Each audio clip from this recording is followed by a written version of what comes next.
final day of the Dubrovnik Digital Nomads-in-Residence. And I just want to catch up with some of the nomads. We've got a really diverse bunch. Kaisu from Finland has been a digital nomad for 25 years. Yeah. She's very clever.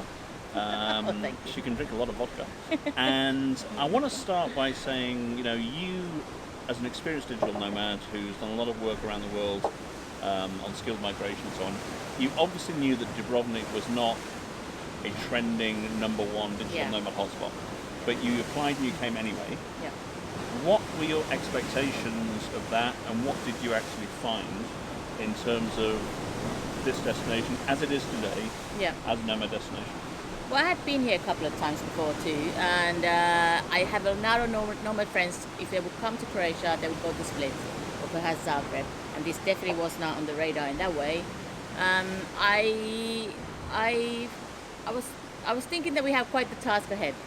Okay. Which it was. I think my mind started changing after about the first week or 2 weeks, because we had much more time to explore the surroundings outside the walls, as we call it now. And I see that there's a lot more potential than I thought there would be. There's a lot more to this city than we thought. It's not the old town, it's a lot more than that. And to be honest, what's so revolutionary about this program that we just did is the city's involvement. Basically, I've been very impressed by how hands-on they actually are and how enthusiastic they are and how much they actually want to take this forward. So there's no reason why Dubrovnik would not in the future be a very central hub for digital nomads. This has to be made known. Give me 3 quick wins that Dubrovnik could do tomorrow to improve the digital nomad offer. I think the biggest challenge is to make it known to people and to get the people here. So I would say co-working space that acts as a central hub, not just to work from, but also as a central hub where people come together and socialize and where the community really starts building. And then secondly, online presence that is kind of tied to that will establish the location. So if you Google Dubrovnik Digital Nomads, I don't know what comes up currently, to be honest. Probably not a lot. So to those two together, and thirdly, I think it's just about matter of actually getting the nomads here, because we herd animals. They will follow each other. As soon as you get some kind of community going, the momentum going, and you build on that, it will happen. Well, I think the good news is that one of the key presentations as a must-have is the co-working space. Yeah. And the mayor, I met him after the presentation. He said it's fantastic. We will have the co-working space. I have a place in mind. Yeah. I'm going to check it. The idea of the website, he said absolutely, and we're going to start working on that next month. So we've had a very, very good reaction to it. Kelsey K. Love, you've come from Texas. Dubrovnik is a massive destination for Americans. What's been your experience about what you expected to find, what you found, and how do you feel about this place as a potential for digital nomads? So I feel like whenever I move to a place that's known for digital nomads or move to any place, I try to have as little expectations as possible. That way I'm usually pleasantly surprised, but I don't have this built up image of a location and what it's supposed to mean before I get there. Otherwise, I think that's just setting yourself up for something completely different. So I had really no expectations, to be honest, and then was very pleasantly surprised about not only the scenery. I knew this was a beautiful place, but I didn't know anything about La Pad, about Bruges, about all the islands. I had no idea that there were so many islands around here.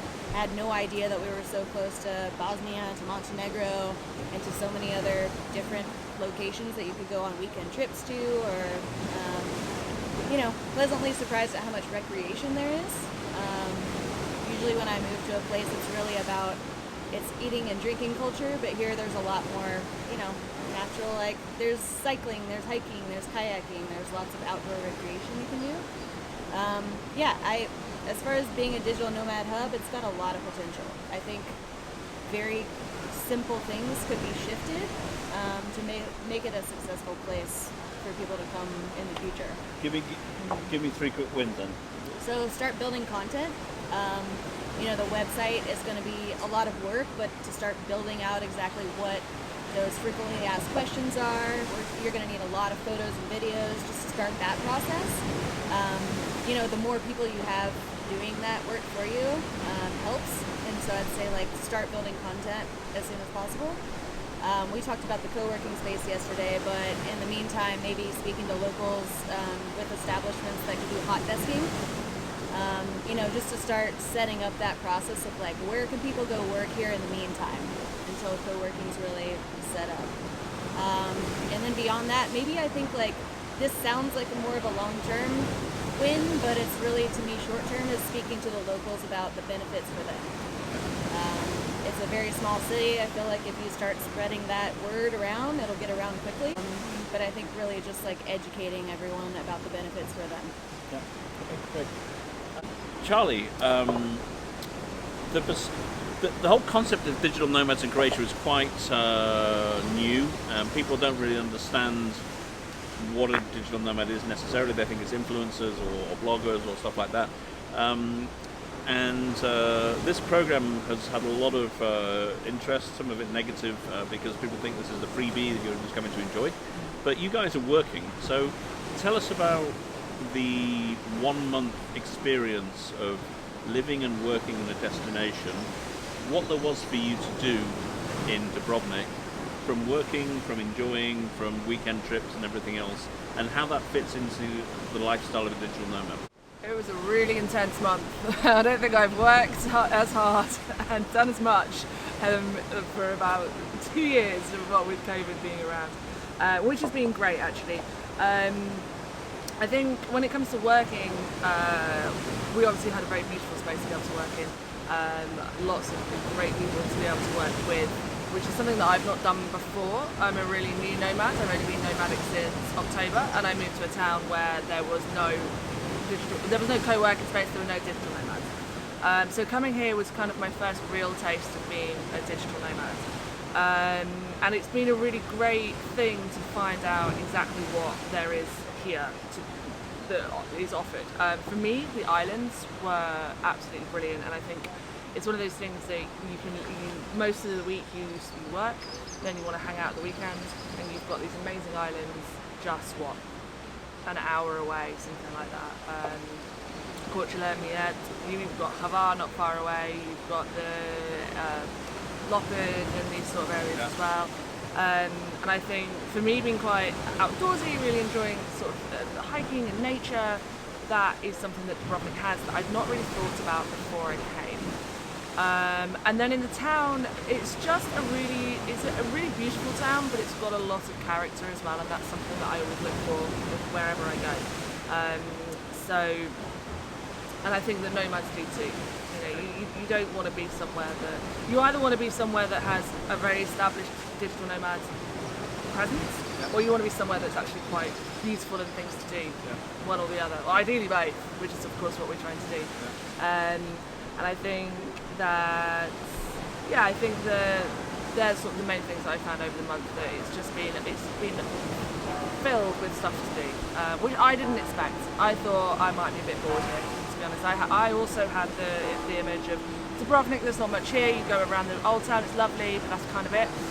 When actually there's so much more than that. There's so many more places to explore and experience, Lapad and Bruges, and then the islands, as I say, as well. Okay. Vanessa, tell us about being a nomad with a pet. What are the challenges in general? Yeah. It's actually not that challenging to travel with a small animal. It takes some pre-planning, but it's totally worth it, because when I come here, it feels like home because I have my pets with me. I travel with my cat as well. Croatia is so pet friendly. I can't believe it. I come from a city that's pretty pet friendly, but Croatia kind of blows it away. They always bring Simon water at restaurants. They bring in scraps of meat. Everybody comes up to pet him, and he's just very welcome. So it's a great place to come for people with pets. Okay. Final question to all of you. Favorite moment of the month? Wow. Anyone? I think moment, for me, it's always food and wine for me. So there was our lunch on Cortula, I thought really made me start to realise exactly how much potential there is here when it comes to food. Wine I know, but food I knew less of, and for me that's super important. So yeah, that was one of my favourite moments. But my favourite overall thing has been meeting everyone, because it's always the people, I think, always. I would say that one night when after work we decided to grab a few beers and go. It was a beautiful evening. It was like 6 o'clock. The sun was getting lower, and we decided to go for a few drinks. On the other side of Old Town, remember there's a little bay with a little pier, and you're overlooking this. I'm not a GOT person, but whatever that castle is, right next to you. And there was like only just local fishermen, a couple of other local kids, and us, and a beautiful calm evening. And I thought, wow, you can just like grab a beer from the shop in such beautiful surroundings. We're like really lucky to be here. Just 3 beers, or was it? I said a beer. Don't try and trick me into revealing anything more, Paul. Okay. Kelsey. Ooh, it's a really tough call. One of my favorite moments was definitely we rented kayaks and then just kayaked outside the city walls and then down the coast a little bit and saw caves, and of course like landed and stopped for beers for a minute, and yeah, just like seeing the city from that angle. And then we pulled in and like our friends were taking photos, and we hung out, and I don't know, it's just like, but of course it's the same, the just hanging out with everyone has been the most fun part. Yeah, I think the evening on the outdoor patio in the old town, where everyone was helping to make dinner and just enjoying company. Thanks very much, all of you. It's been a really intense month. It's been a really rewarding and educational month for all of us, I think. And I think you've come up with some fantastic ideas for Dubrovnik, and the city are right behind this project, and it looks like a lot of them were brought to fruition. So well done everybody, and I hope to see you back in Dubrovnik soon. Yeah. Thank you.